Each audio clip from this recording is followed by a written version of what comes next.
Monsieur le Président, Madame la Ministre de la Cohésion des Territoires, mes chers collègues.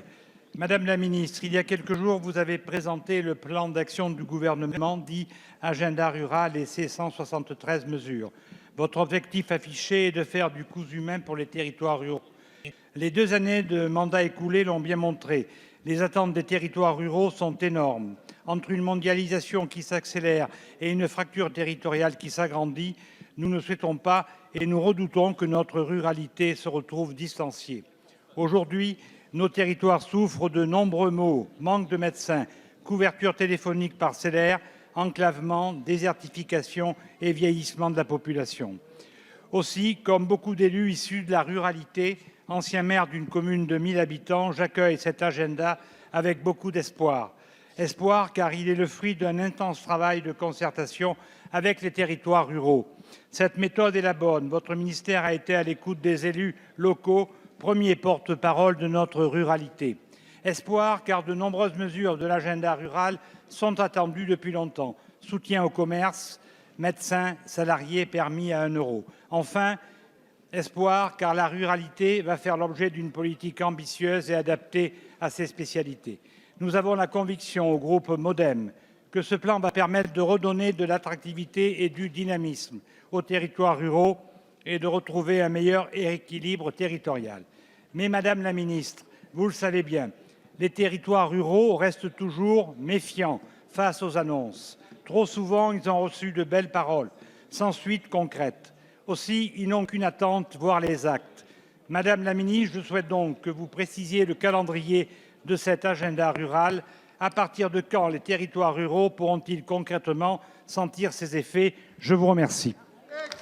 Merci, chers collègues. La parole est à Madame Jacqueline Gourault, ministre de la Cohésion des Territoires et des Relations avec les collectivités territoriales. Merci, Monsieur le Président. Monsieur le député Cubert-Tafon, vous avez raison. Pendant trop longtemps, les territoires ruraux ont été habitués aux grands discours, aux effets d'annonce, sans que cela ne se traduise par de réels changements sur le terrain.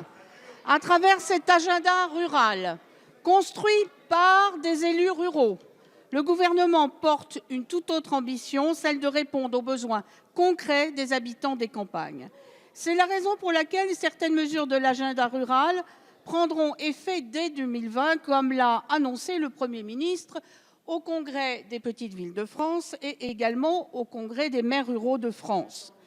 Par exemple, je pense aux mesures de soutien aux petits commerces dans les communes de moins de 3 500 habitants et qui sont intégrées au projet de loi de finances pour 2020. Je pense au plan de revitalisation des petites villes qui font centralité, qui sera déployé dès le renouvellement des conseils municipaux. Des nouvelles maisons France Service qui seront développées dans les cantons. Mais au-delà des mesures immédiates, nous devons aussi agir à long terme pour apporter des réponses en profondeur. C'est la raison pour laquelle les élus ruraux ont demandé une nouvelle géographie prioritaire des territoires ruraux qui sera mise en œuvre à compter de 2021. Monsieur le député, en définissant un agenda, c'est la première fois qu'un gouvernement fait le choix d'apporter non seulement des réponses immédiates, mais surtout des réponses durables pour les territoires ruraux. Car si dans certains cas, il y a urgence, il ne s'agit pas seulement de panser momentanément les plaies, mais bien de recoudre nos territoires pour donner tout son sens à la cohésion des territoires et à l'aménagement de notre pays.